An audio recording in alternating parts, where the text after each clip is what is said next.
सहनाववतु सहनौ भुनक्तु सह वीर्यं करवावहै तेजस्विनावधीतमस्तु मा विद्विषावहै।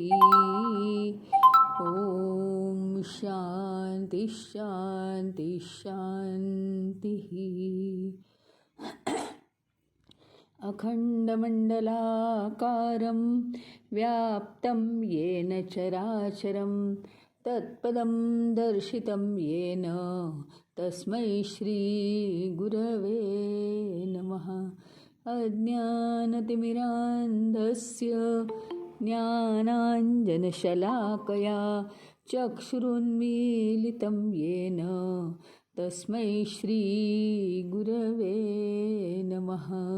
गुरुर्ब्रह्मा गुरुर्विष्णु गुरुर्देवो महेश्वरः गुरुरेव परं ब्रह्म तस्मै श्रीगुरवे नमः। स्थावरं जङ्गमं व्याप्तं यत्किञ्चित् सचराचरं तत्पदं दर्शितं येन तस्मै श्रीगुरवे नमः।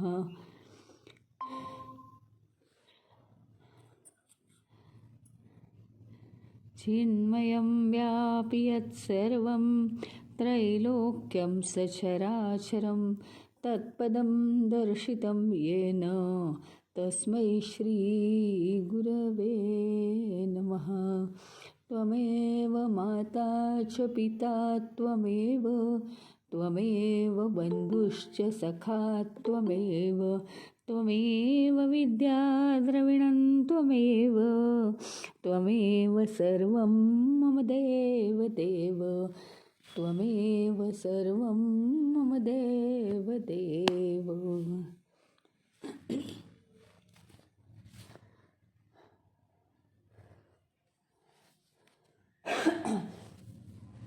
काल आपला तिसरा प्रश्न चालू होता आणि तोच अजून कंटिन्यू आहे. त्याच्यावर अजून आपल्याला विचार करायचा आहे. कहाच एनम अस्तम नयती कहाच आदित्यम अस्तम नयती. या आदित्याला या सूर्याला अस्ताला कोण नेतो? तर त्याचं उत्तर आहे धर्म सूर्याला अस्ताला नेतो. आणि ह्याचं आपण 2 ओळीत असं सांगायचं झालं तर त्याला उगवायला काय कारणीभूत होतं सूर्याला? तर परब्रह्म. निर्मिती ही परब्रह्मापासून होते. पण तुम्ही म्हणाल सगळं चैतन्यच करतं, आम्ही काही करतच नाही. चैतन्याच्या हातात सगळं आहे ह्यात काही शंका नाही. परंतु आपल्या कर्मानुसार आपण अस्ताला जातो. अस्ताला जाताना पुढचा मार्ग आपला ठरलेला असतो उगवण्याचा. अस्तानंतर उदय आणि उदयानंतर अस्त हे ठरलेलं आहे. तर कोणतीही एक गोष्ट संपवून दुसरी गोष्ट निर्माण होत असते. नंतर निर्माण होणाऱ्या गोष्टीची क्वालिटी सुधारण्यासाठी पहिली गोष्ट अस्ताला जाईपर्यंतच त्याची क्वालिटी सुधारावी लागते.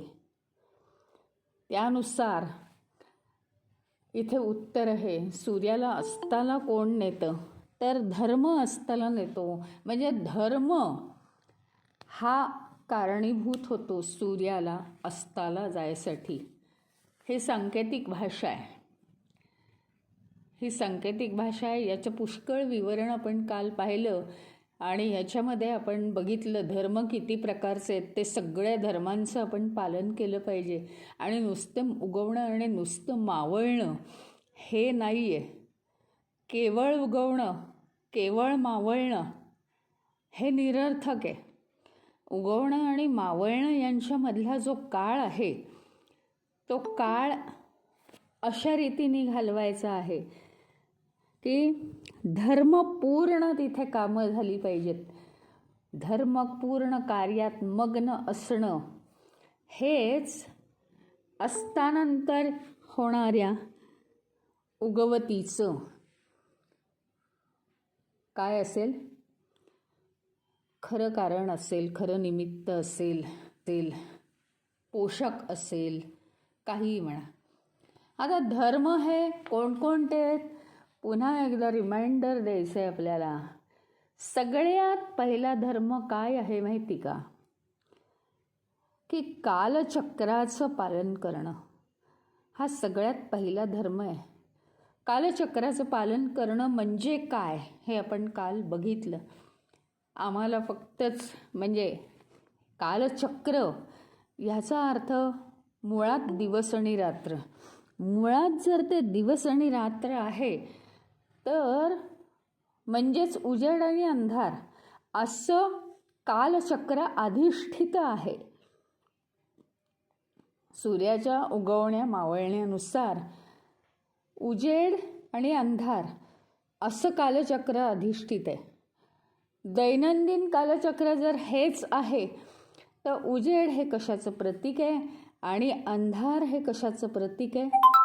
यश अपयश, मान अपमान, सुख दुःख, कीर्ती अपकीर्ती यांचंच तर हे प्रतीक आहे.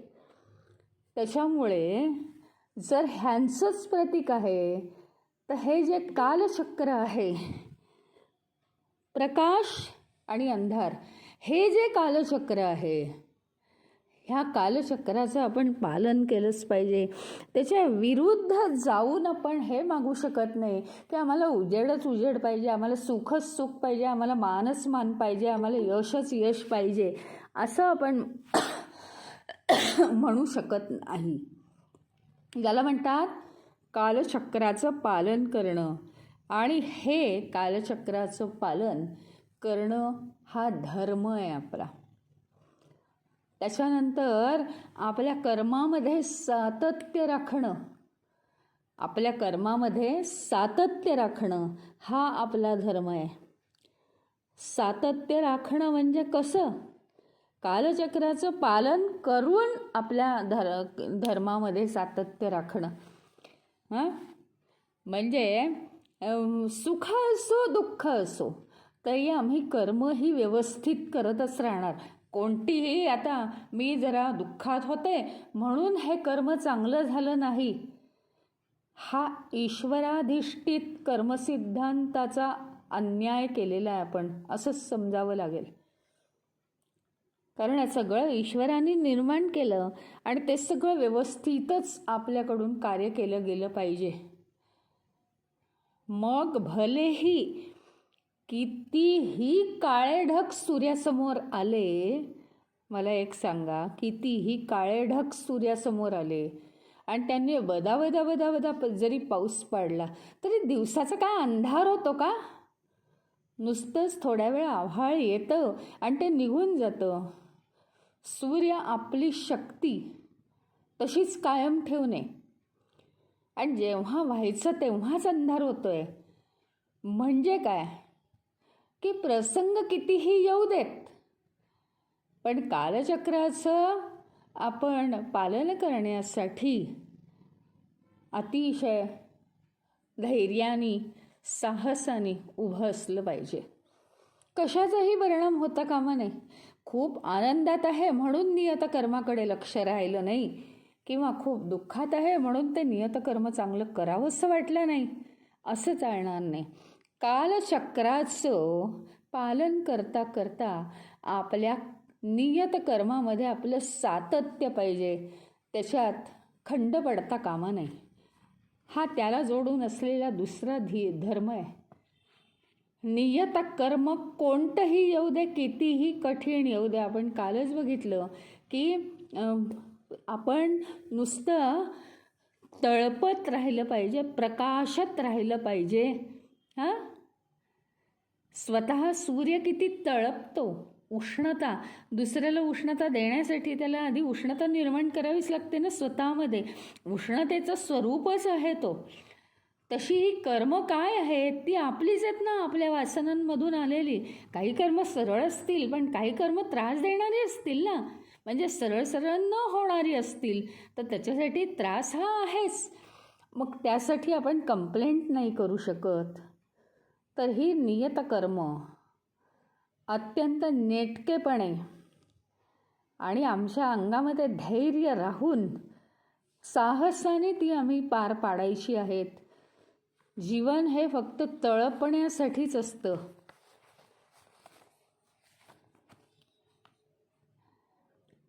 त्याच्या पुढचा धर्म म्हणजे काय? सगळ्यात महत्त्वाचा धर्म सगळ्या उपनिषदांमध्ये आपण शिकलोय. काय आहे आमचा स्वधर्म? तर मी म्हणजे देह नाही आहे, तर मी म्हणजे चैतन्य आहे. म्हणजे देहाशी संबंधित ज्या ज्या काही अडचणी आहेत त्या अडचणी मला लागू पडत नाहीत. मी चैतन्य आहे, मी डायरेक्टर आहे. त्याच्या पुढचा धर्म म्हणजे व्यष्टीची उन्नती करत राहणं आणि त्याचप्रमाणे समष्टीचंही कल्याण करत राहणं. हा पुढचा धर्म आहे आणि तो पाळतच राहायला पाहिजे. सूर्याचं काय आहे? सूर्य स्वतः तळपतोच, पण संपूर्ण पृथ्वीला प्रकाशित करत राहतो. संपूर्ण पृथ्वीला तो उष्णता, जगण्याची ऊर्जा देत राहतो. त्यानंतर सगळ्यात जास्त महत्त्वाचा असा धर्म काय आहे माहिती का? आपलं प्रारब्ध. प्रारब्ध हा धर्म कसा होईल? तर प्रारब्धावर कंप्लेंट न करणं. त्याचं कारण आहे, प्रारब्ध हा आपल्या जीवनाचा कडकडीत नियम आहे, भगवंताने तयार केलेला. कारण भगवंत म्हणतात, तू जे काही करणार आहेस, सूक्ष्मापासून स्थूलापर्यंत, लहान गोष्टीपासून महान गोष्टीपर्यंत चूक करणार आहेस की बरोबर करणार आहेस, पण त्यानुसार तुला प्रारब्ध निर्माण होईल पुढच्या जन्मासाठी. कारण पहा की वासनांचा क्षय होण्याचं कारणच नाही. मग त्यातनं हा एकच मार्ग आहे की चांगली किंवा वाईट कर्म होतच राहतात. म्हणजे पाप किंवा पुण्य याच्या पलीकडे गाडी जात नाही. हे काय आहे? पुन्हा कालचक्र आहे. बस मनुष्याला ह्याचं ज्ञान नाही की पूर्ण वासना कमी कशा करायच्या. चांगली कर्म करतो, जास्तीत जास्त तो चांगली कर्म करतो, नाही तर वाईट कर्म करतो, चुका होतात. हे सगळं आहे. या बाबतीत परमेश्वराचं काय म्हणणं आहे? कडक नियम केलेला आहे प्रारब्धाचा. आणि प्रारब्ध आपलं जे प्रारब्ध आहे ते प्रारब्धच काय करत असतं?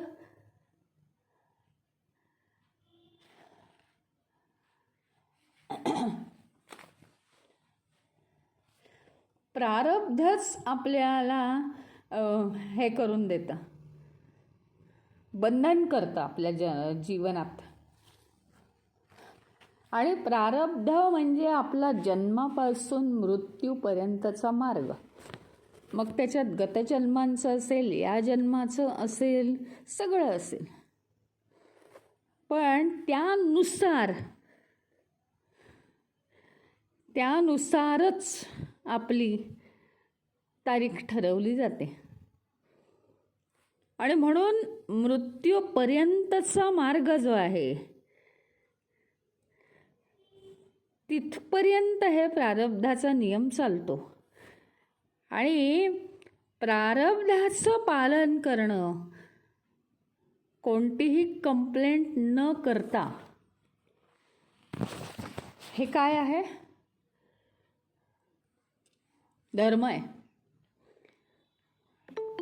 प्रारब्ध हाच मुळी मानवाच्या जीवनाचा मार्ग आहे. संपूर्ण जन्मापासून मृत्यूपर्यंतचा मार्ग ते ठरवतं.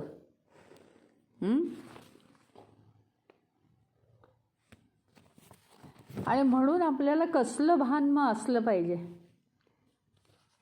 आपल्याला कसलं भान असलं पाहिजे मृत्यूची भीती जाण्यासाठी? की सूर्यास्त हा जो आहे, सूर्याचं मावळणं हे जे आहे ते आपल्याला रोज काय आठवण करून देतं माहिती आहे? शरीर गळती याची आठवण करून देतं.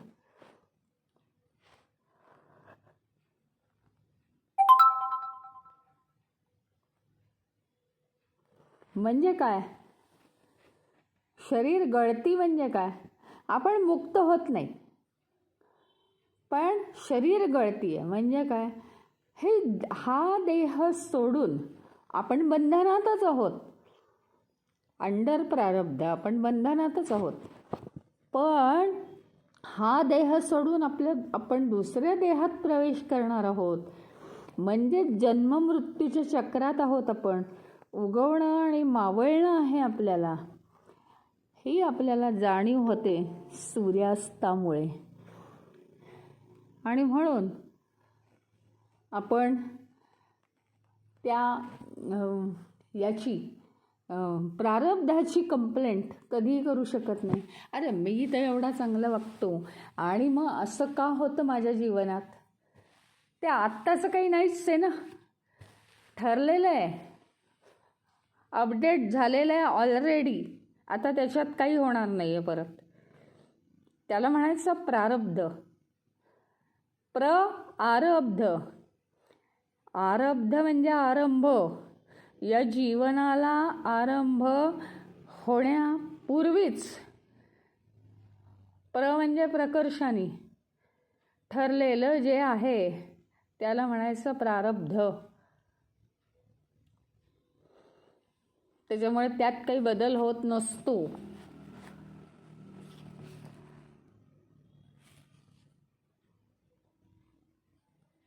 त्यात फक्त सुधारणा करण्याच्या इच्छेने जर तुम्ही आता या जन्मात कर्म केली तर पुढच्या जन्मात काहीतरी सुख लागण्याचा शक्यता असते.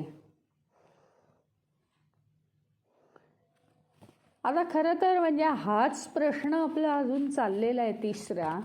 आणि याच प्रश्नामध्ये आपल्याला असा प्रश्न पडतो की हा जो आपला जीव आहे म्हणजे मानवी जीव बरं का, तर तो मानवी जीव खरं तर इतरांपेक्षा, इतर सजीवांपेक्षा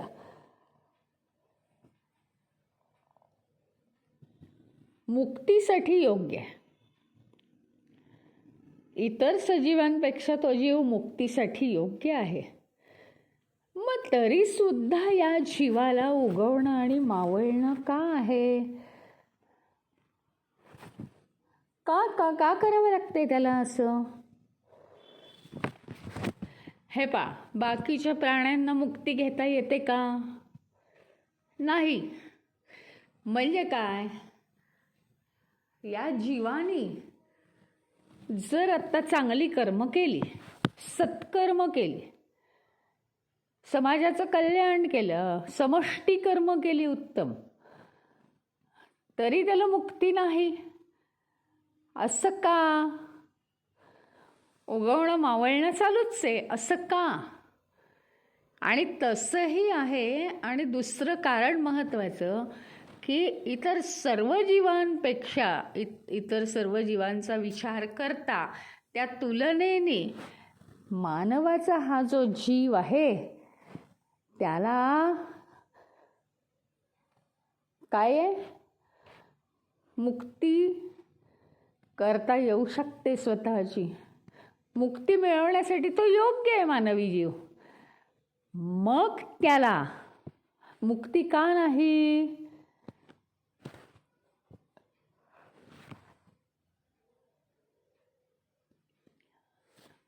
उगवणं आणि मावळणं या प्रश्नामध्येच हा प्रश्न पडलेला आहे.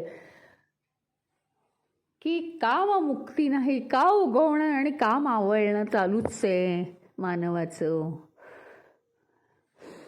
म्हणजे हे बघा, इथे विचारण्याचा रोख असा आहे, तुम्ही असं म्हणू नका की हा मग तो चांगली कर्म करतोय,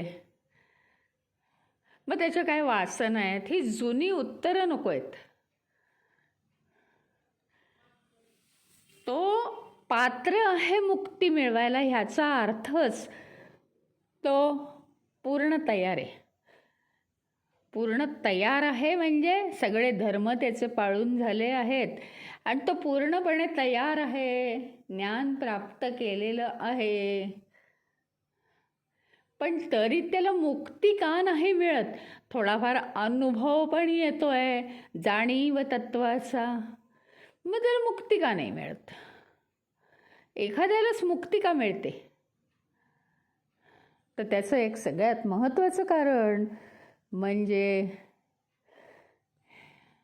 काय असू शकेल? अहंकार भावना. मनाच्या काना कोपऱ्यात बारीक सारीक कुठेतरी अहंकार असतो आणि अहंकार भावना हा जीव सोडूच शकत नाही. कितीही सोडायचा प्रयत्न केला तरी सुद्धा हा जीव अहंकार भावना सोडू शकत नाही, गमावू शकत नाही. अहंकाराच्या पुढे स्वतःला परमात्मा जाणणं हे सुद्धा त्याला महत्त्वाचं वाटत नाही. त्याचं अज्ञान आहे. आपण परमात्मा आहोत आणि ते आपण जाणून अनुभवात आणलं पाहिजे, हे त्याला जाणवू शकत नाही, इतकं अज्ञान आहे.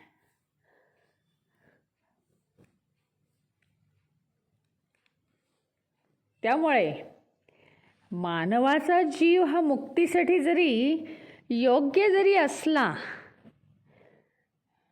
तरी सुद्धा काय आहे, मुक्तीची आशा नाही आहे तिथे.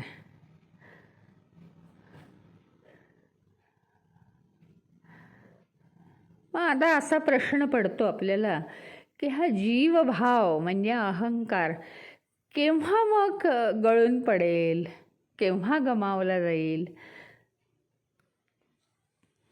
तर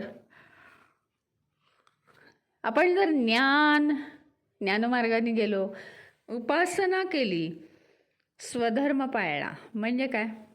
मी देह नाही, मी चैतन्य आहे.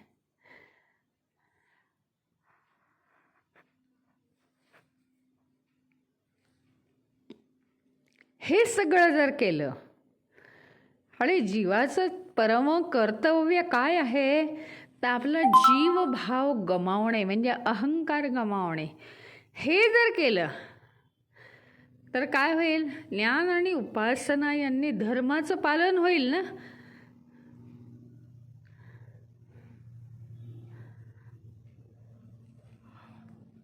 ज्ञान आणि उपासना यांनी धर्माचं काय पालन होईल? मी देह नाही, मी चैतन्य आहे, हे कळायला लागेल ज्ञानाने. व्यक्तिमत्वच आपलं नाहीसं होऊन जाईल.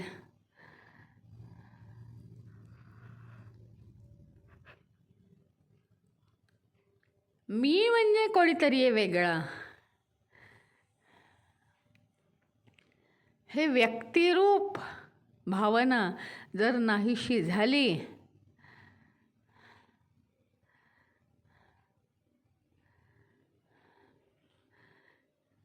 तरच आपल्याला सत्याची जाणीव, सत्याचा अनुभव येऊ शकतो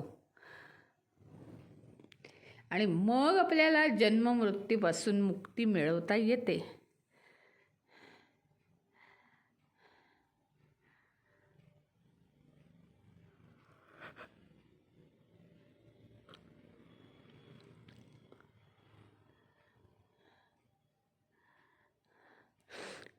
मग आता काय महत्त्वाचं आहे? प्रारब्धरूप बंधनात राहायचंच आहे. म्हणजे काय आहे, काही बाबतीत आहे ना आपण पक्के निर्णय घेतले पाहिजेत. हे असं कसं झालं, तसं कसं झालं, माझ्याच बाबतीत असं काय झालं.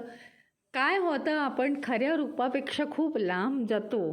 ताकदही एक तर आपल्यात राहत नाही. त्याच्यापेक्षा एकदम ते स्वीकारलं ना की आपल्याला काहीच प्रश्न राहत नाही. आणि ज्ञानाप्रमाणे स्वीकारायचं आहे. अंधश्रद्धा म्हणून किंवा त्यातनं सगळ्यातनं मुक्ती मिळवायची म्हणून स्वीकारायचं नाही आहे. ज्ञानाच्या पात्रतेने ते स्वीकारायचं आहे की हे माझं प्रारब्ध असावं, कारण ते मी काही केल्यास टाळू शकत नाही, त्याच्या पलीकडे जाऊ शकत नाही, म्हणजे हे माझं प्रारब्ध आहे. मग जो अशा आपल्या प्रारब्धाला बंधन मारून त्याच्यात अडकतो,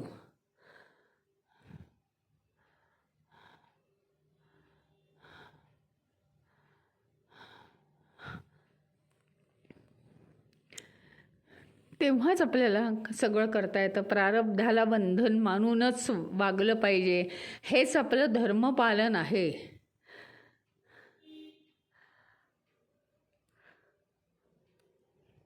त्यामुळेच जन्ममृत्यूपासून मुक्ती मिळणार आहे. ज्ञान काय किंवा उपासना काय, ही भक्तीची साधन आहेत.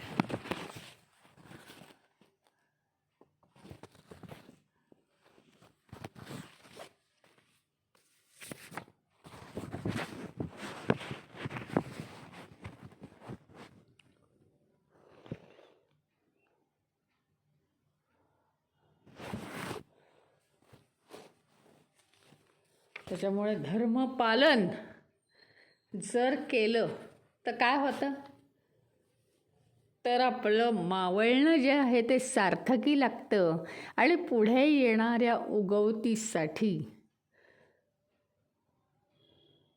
आपलं बी पेरणं होतं. उत्तम बी पेरलं तर उत्तम पीक येतं.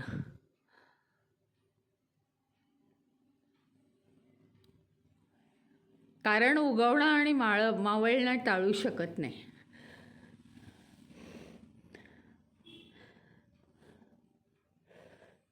मुक्त असलेल्या लोकांचं वेगळंच आहे, त्यांच्यासाठी ही थिअरीच नाही आहे आणि ते ही थिअरीच वाचायला येणार नाहीत. पण जे मुक्त नाही आहेत त्यांच्यासाठी हीच थिअरी आहे.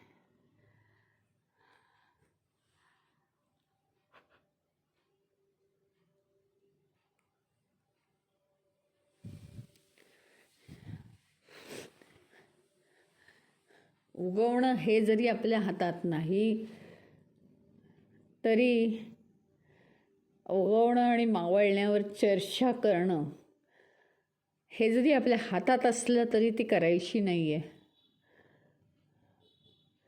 परंतु पुढे येणारं जे मावळणं आहे ते अतिशय कीर्तिमानपणे झालं पाहिजे.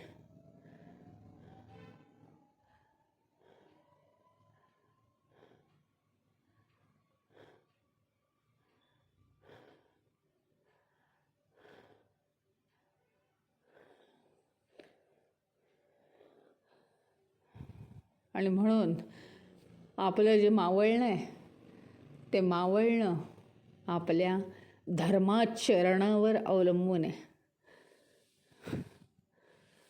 आपण ही वाक्य पुष्कळ वेळा ऐकतो, मृत्यू अटळ आहे. मग हे तर सगळ्यांनाच आहे, तुम्हाला आम्हाला सगळ्यांनाच आहे. असले ढोबळमानाचे विचार करून धैर्य अंगी आणण्यात काही अर्थ नसतो. खरं धैर्य याला लागतं की मृत्यूनंतर जे जीवन चालू होईल ते अतिशय उत्तम प्रकारे चालू झालं पाहिजे. याच्यासाठी कोणत्याही परिस्थितीत आज मी उत्तम धर्माचं पालन करणार. आणि ते कोणते कोणते आहेत हे आज क्रमवार मी सांगितलेलं आहे.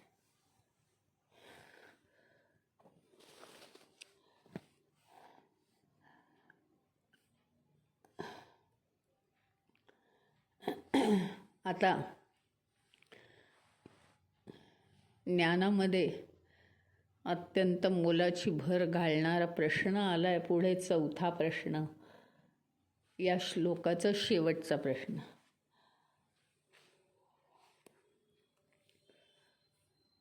कस्मिंच प्रतितिष्ठती, म्हणजे हा जो सूर्य आहे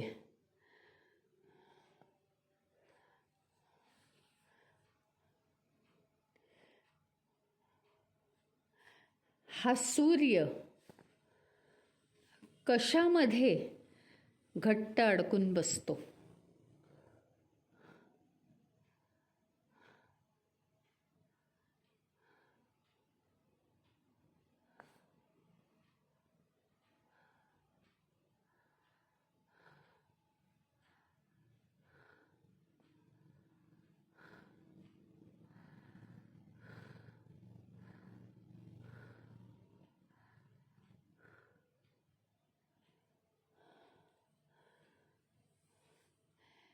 हा सूर्य जो आहे इतका तळपणारा प्रकाशमान आहे, तरीसुद्धा तो कशामध्ये घट्ट अडकून बसतो. जरी तो उगवतो, जरी तो मावळतो, या क्रिया जरी सर्वसामान्य दिसत असल्या तरीसुद्धा तो कशामध्ये घट्ट अडकून बसतो? तर म्हणे सत्यामध्ये तो घट्ट अडकतो.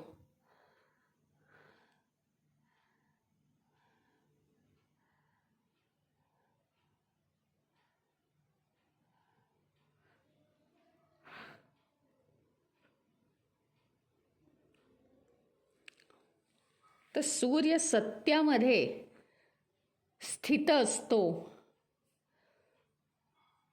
त्याला उगवणं आणि मावळणं असलं, आपल्याला जन्म आणि मृत्यू असले, तर या दोघांच्या मधला जो काळ आहे त्या जास्तीत जास्त सत्यामध्ये स्थिर राहण्याचा आपण प्रयत्न करावा.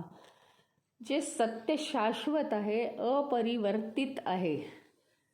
शाश्वत म्हणजे काय? टिकणारं. म्हणजे मनाची आपली धारणा काय झाली पाहिजे की मी टिकणारा आहे, न टिकणारा देह मी नाही, तर मी टिकणारं चैतन्य आहे, अशी आपली धारणा झाली पाहिजे.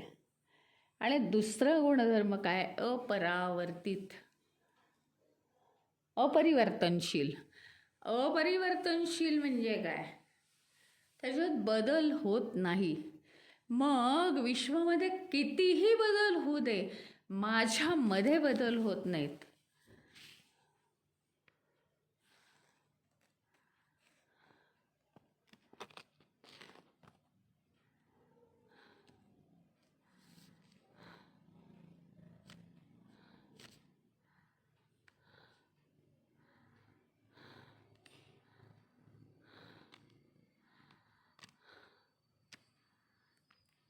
हे दोन धर्म आपल्याला पाळायला पाहिजेत की सत्यामध्ये स्थित राहणं, सत्याचं बॅकग्राऊंड आपल्याला असणं, आणि अपरिवर्तनशीलता पाहिजे आपल्यामध्ये.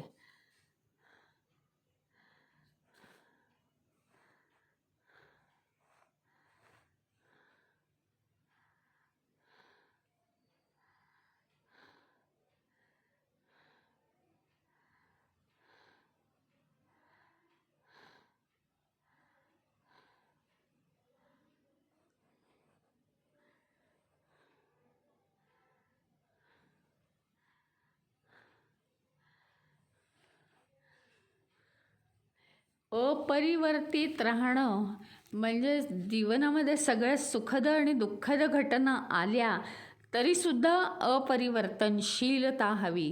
कोणताही आपल्यामध्ये परिणाम झाला नाही पाहिजे.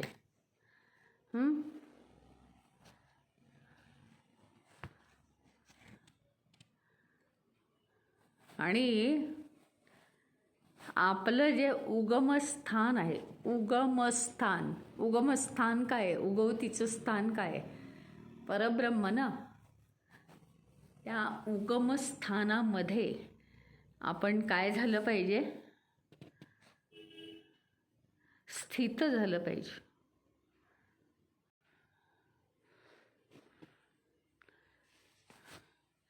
जन्मजात जो आपला धर्म आहे, जन्मजात धर्म काय काय असतो? सायंटिस्टचा जन्मजात धर्म सगळ्याचा शोध लावत बसणं. डॉक्टरचा जन्मजात धर्म काय आहे? तर सगळ्याचा शरीरशास्त्राचा बारीक सारीक अभ्यास करणं किंवा त्यात रमणं. गायकाचा स्वभाव धर्म काय आहे? जन्मजात धर्म काय आहे? जन्मजातच त्याचा गळा उत्तम असतो, त्याला स्वरांचं ज्ञान असतं, ठेक्याचं ज्ञान असतं, त्या तालावर तो म्हणू शकतो. म्हणजे आपला जन्मजात धर्म काय आहे? हे झाले वेगवेगळे धर्म देह मिळाल्यानंतर. पण जन्मजात याचा अर्थ जन्माला लागलेली जात कोणची आपली? तर चैतन्य आहे, परब्रह्म आहे. हा जो धर्म आहे, या धर्मामध्ये आपण स्थित असलं पाहिजे.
आणि वैश्विक धर्म काय आहे? हा वैश्विक धर्म पुन्हा काय आहे? जन्मजात आपला धर्म एकतर वेगळाच आहे, पण वैश्विक धर्म काय आहे? तर वैश्विक धर्म म्हणजे समष्टीचं कल्याण. सगळ्या आपल्या क्रियांमध्ये कार्यक्षमता. सूर्याच्या सगळ्या क्रियांमध्ये किती कार्यक्षमता आहे? संपूर्ण पृथ्वीला तो प्रकाश देऊ शकतो, इतकी कार्यक्षमता आहे. संपूर्ण पृथ्वीला, सृष्टीला जीवन जगण्याची ऊर्जा तो देऊ शकतो, इतकी कार्यक्षमता आहे. संपूर्ण जगासाठी त्याची उपस्थिती अत्यंत फायदेशीर आहे.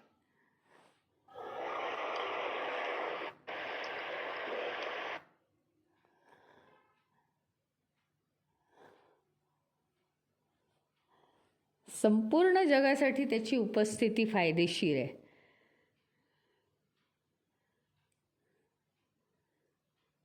असा त्याचा हा जन्मजात तर धर्म आहेच, पण त्याचा वैश्विक सुद्धा धर्म आहे. आता हे केव्हा होतं? अत्यंत महत्त्वाची गोष्ट आहे बरं का. हे केव्हा होतं? खूप आपले विचार उच्च झाले,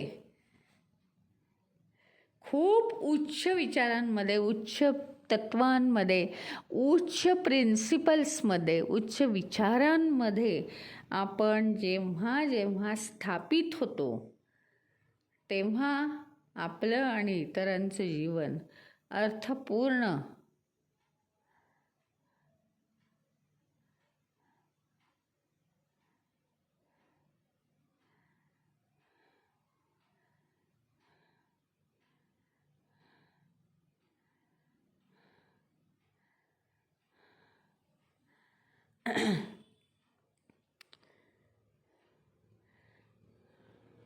आणि म्हणून आपण आपलं आत्मपरीक्षण जे आहे, संपूर्ण जीवनाचं आपल्या आत्मपरीक्षण आपण सूर्याला आदर्श मानून ठेवू शकतो. आपली मूळपाळं काय आहेत? मूळपाळं काय आहेत आपली? परब्रह्म, चैतन्य. त्या मुळांचंच उत्पादन आम्ही करायला पाहिजे ना. ज्या अर्थी आम्ही दुसरी तिसरी उत्पादनं करतो त्या अर्थी ती मूळ जी मुळं आहेत त्याच्यापासून आम्ही खूप दूर झालोय आणि तण काढायचं विसरून गेलोय. त्या तणांना आम्ही जोपासतोय. तण काय आहेत? जमिनीतले तण काय आहेत?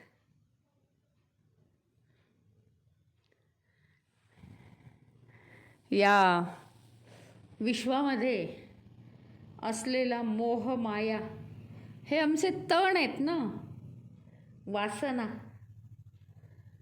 हे तण काढायचंच विसरून गेलोय आपण. आम्ही काय आहोत? आमच्या मुळांचं उत्पादन आहोत. आमची मुळं काय आहेत? शास्त्र काय सांगतंय? आमची काय मुळं आहेत?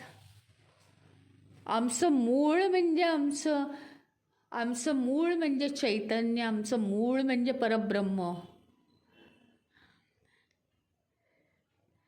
त्या मुळांना खत पाणी निर्माण होत आहे का? केलं जात आहे का?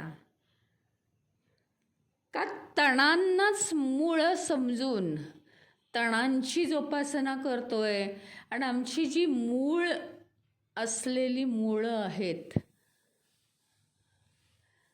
त्यांच्यावर घाव घालून ते वाळवायचा प्रयत्न करतोय आपण? नक्की काय करतोय? कारण ज्याप्रमाणे 4-5 शिष्य गुरुचे गायला बसलेले आहेत. ते गायला लागले. एखादा सरसरीत सरावानी गातो, दुसरा कमी पडतो, तिसरा गातो छान पण तो त्यातले स्वरांच्या ज्या हरकती आहेत त्या थोडाफार विसरलेला असतो, लक्षात नाही त्याच्या. चौथ्याला अजिबात येत नाही. गुरु भराभर निर्णय घेतो. पहिल्याला खूप छान आलंय, म्हणतो की तू प्रॅक्टिस केलेली आहेस. दुसऱ्याला गाता येतंय पण त्याला हरकती बरोबर आठवत नाही आहेत, बारीक सारीक. गुरु म्हणतो तू प्रॅक्टिस केली नाहीस, जे मुळात आहे तेच तुला येतंय, तुला अहंकार आहे. तिसऱ्याला अजिबात जमत नाही. गुरु म्हणतो तू त्या गायनाच्या प्रॅक्टिसपासून खूप दूर गेलास, तुला करायचंच नाही आहे. हे जितक्या सहजपणे कळतं. आत्ताच मी काय शब्द वापरला की आम्ही आमच्या मुळांचं उत्पादन आहोत. याचा अर्थ आम्ही काय वागतो, कसे वागतो, ज्याला अहंकार आहे, जो वेगळा वागतो की मी कोणतरी आहे, तर तिथे काय आहे? तो तणांची जोपासना करतोय, मुळांची जोपासना करत नाही आहे. हे सिद्ध झालं. भगवंत लगेच सांगतात की तू तणांची जोपासना करतोयस. जे जमिनीत तण साठलेले आहेत त्यांनाच आपली मूळ रोपं आहेत असं समजून गवतापासून सगळ्या झाडांची, सगळ्या कुचकामी रोपांची मुळं जोपासतोय आपण. आणि म्हणून पुन्हा पुन्हा मी देह आहे हेच येते. कारण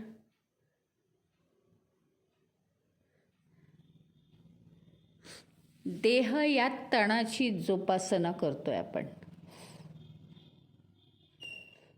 चैतन्य हे मुख्य मूळ आहे. त्याची जोपासना आणि त्याला खतपाणी घालण्याचं काम आपण करत नाहीये.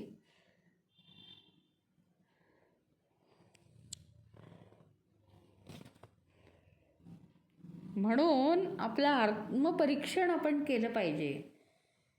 आणि आत्मपरीक्षण आपण करावं ह्याच्यासाठी आपल्याला आदर्श कोण आहे? सूर्य आहे.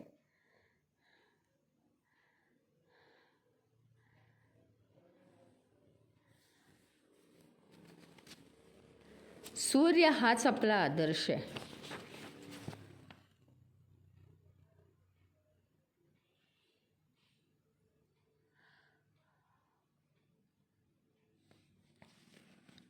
कसं म्हणजे जोपासना करायची मुळांची आपल्या, म्हणजे काय करायचं नेमकं? चैतन्याची जोपासना करायची म्हणजे नेमकं काय करायचं? तर एकदम स्थिरपणे या आपल्या मुळांमध्ये सखोलतेने भगवंताचं अधिष्ठान ठेवलं पाहिजे. अखंडपणे त्याचं चिंतन आणि स्मरण केलं पाहिजे.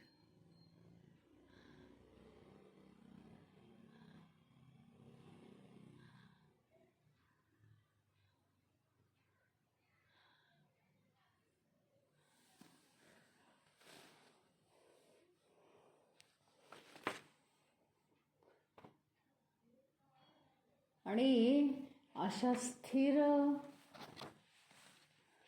चिरस्थायी, ज्याच्यात एकदम आपण स्थिर झालेलो आहे, अशा गोष्टींमध्ये आपण रुजलो पाहिजे. मन आणि बुद्धी ही या चैतन्याच्या विचारामध्ये जितकी रुजेल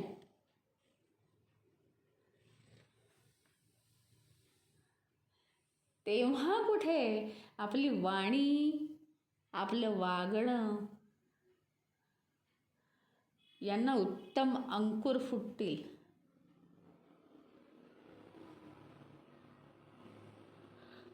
एवढं जर झालं ना, तर मग जीव कशामध्ये रुजलाय, कशामध्ये स्थापित झालाय?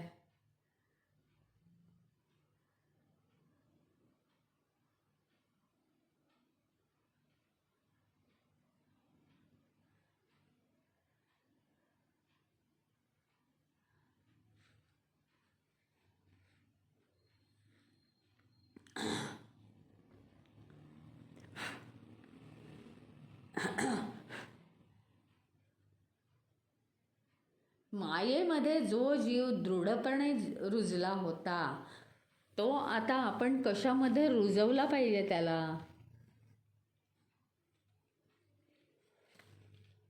चैतन्यामध्ये रुजवला पाहिजे. जीव काय करतो? शरीराला मानतो, तणांना मानतो तो. आता हे सुद्धा का होतं? म्हणजे काय जीवाची फार मोठी काही चूक आहे असं वगैरे काही नाही. अहो, या विश्वाचे अनुभव जीव देहामार्फत घेतो ना. आपल्याला जर कोणी मदत केली तर ते आपले कोण होतात? सखा होतात ना. म्हणजे मैत्रीण होते ती. आपल्याला मानसिक कामामध्ये मदत केली, आर्थिकमध्ये मदत केली, शारीरिक कामामध्ये मदत केली, तर ती आपली सखी होते, नाही का?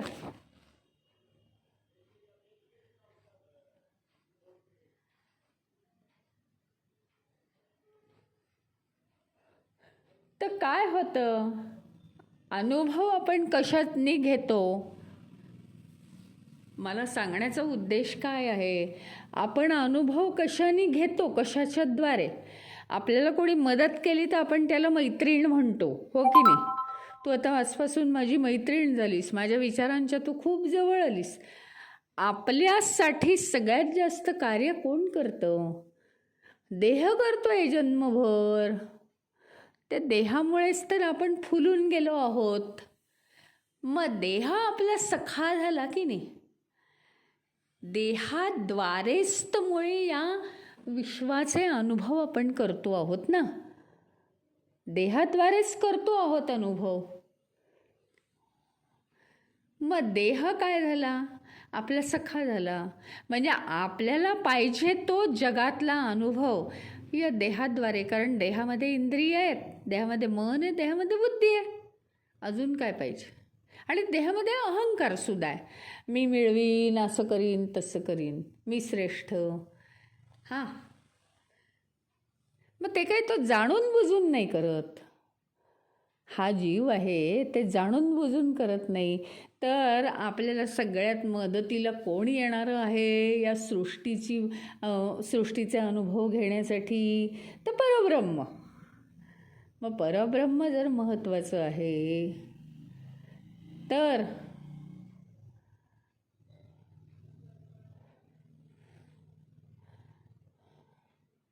आपण काय केलं पाहिजे? देहाला मी मानता कामा नाही ना.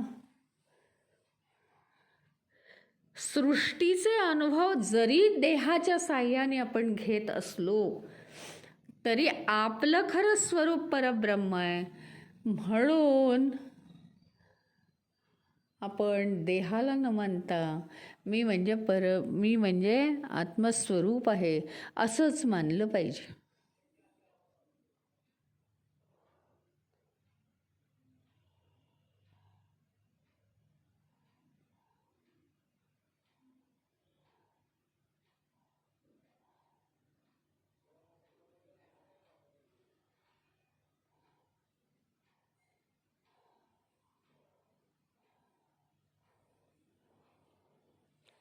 आता देहाच्या द्वारे आपण जे या सृष्टीतले अनुभव घेतो ते कसे आहेत सगळे?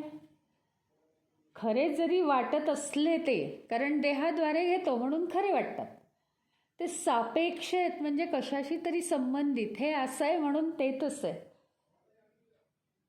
जरी ते वास्तविक किंवा सत्य वाटत असलं तरी ते सत्य नाही. आणि ते सगळं बदलत जात आहे.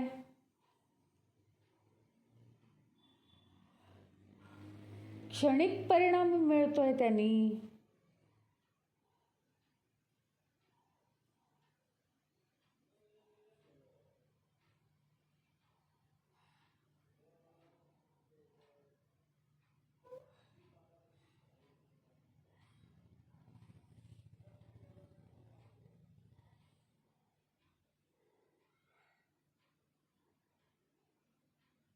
मग जीव काय आहे? परमात्म्याचं प्रतिबिंब आहे. जीव हा परमात्म्याचं प्रतिबिंब आहे.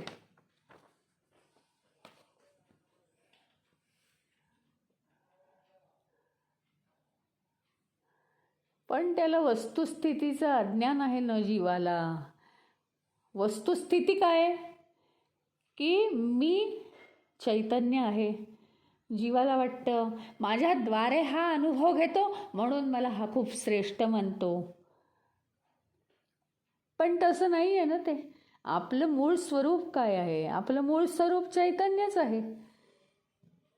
आणि आपण काय करतो आहोत? आपल्याला वस्तुस्थितीचं अज्ञान नाही की मी चैतन्य आहे. आणि म्हणून काय होतंय? आपण अखंड जन्ममृत्यूच्या चक्रात अडकलेलो आहे. भासमान आहे ते सापेक्ष आहे. सापेक्ष म्हणजे मृत्यूच्या सापेक्ष जन्म आहे. तसं जन्मही नाही मृत्यू नाही. जन्माच्या सापेक्ष मृत्यू आहे. दिवसाच्या सापेक्षच रात्र आहे. रात्रीच्या सापेक्ष दिवस आहे. ती द्वंद्व आहेत म्हणून एकमेकांना महत्त्व आहे.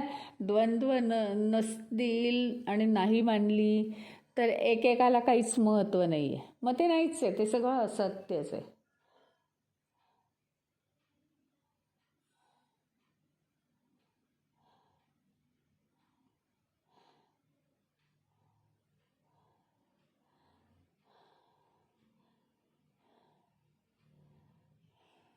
परमसत्यामध्ये या जीवाने रुजलं पाहिजे. आणि वास्तवाचा अनुभव जास्तीत जास्त घेतला पाहिजे. सापेक्षाचा अनुभव घेतलाच आहे जन्मभर, जरूर तेवढा घ्यावा, पण तो सापेक्षाचा अनुभव कमी करून वास्तवाचा अनुभव घेतला पाहिजे. आणि अज्ञान आणि भ्रम यातून सुटका झाली पाहिजे, मुक्ती मिळाली पाहिजे.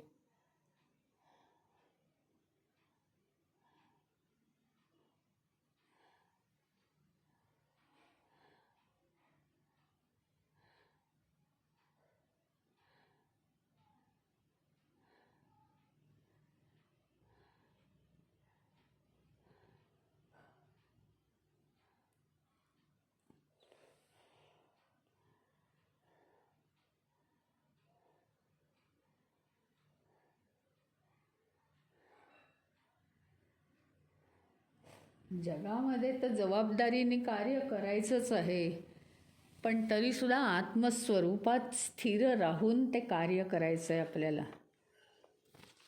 ह्याचं आपण भान ठेवलं पाहिजे. सूर्य कशामध्ये घटतंय, म्हणजे सूर्य इतका तेजस्वी आहे, सूर्य इतका प्रकाश उष्णता देणारा आहे, सूर्य संपूर्ण जीवसृष्टीला शक्ती देणारा आहे, ऊर्जा देणारा आहे. हे तो का करू शकतो माहिती का? तो सत्यामध्ये अधिष्ठित आहे, सत्यामध्ये तो रुतलेला आहे खोलवर. आम्ही पण असं केव्हा करू शकतो, हा प्रश्न आहे आमच्या जीवनाचा, चौथा प्रश्न आहे. काय सांगतोय? आम्ही पण असं केव्हा करू शकतो, ज्यावेळी आमचं मन हे पूर्ण सत्याधिष्ठित विचारांनी पूर्णपणे रुजलेलं असेल, तेव्हा आम्ही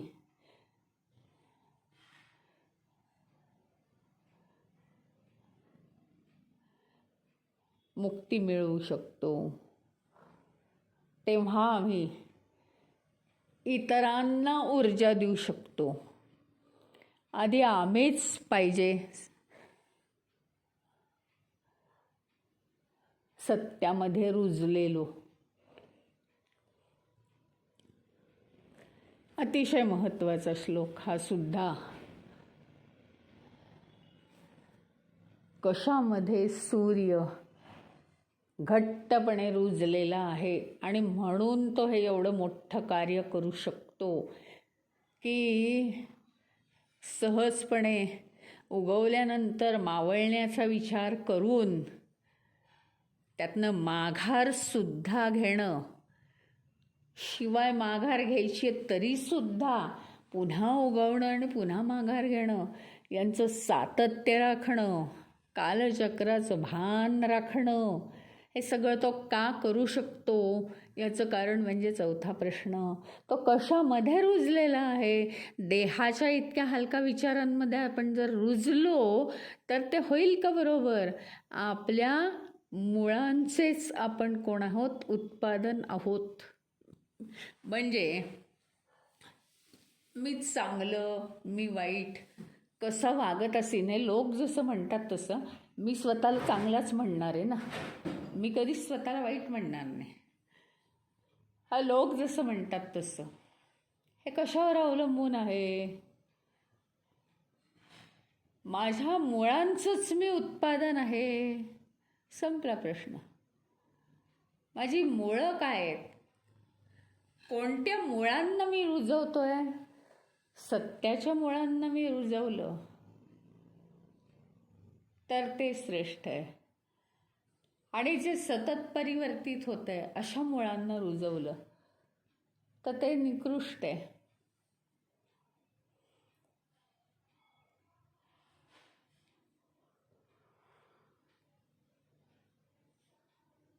त्यामुळे आम्हाला सत्यामध्ये आधी घट्ट रोवून राहणं शिकलं पाहिजे. आणि मुळांना खत पाणी घातलं पाहिजे, आपल्या सत्यारूपी मुळांना.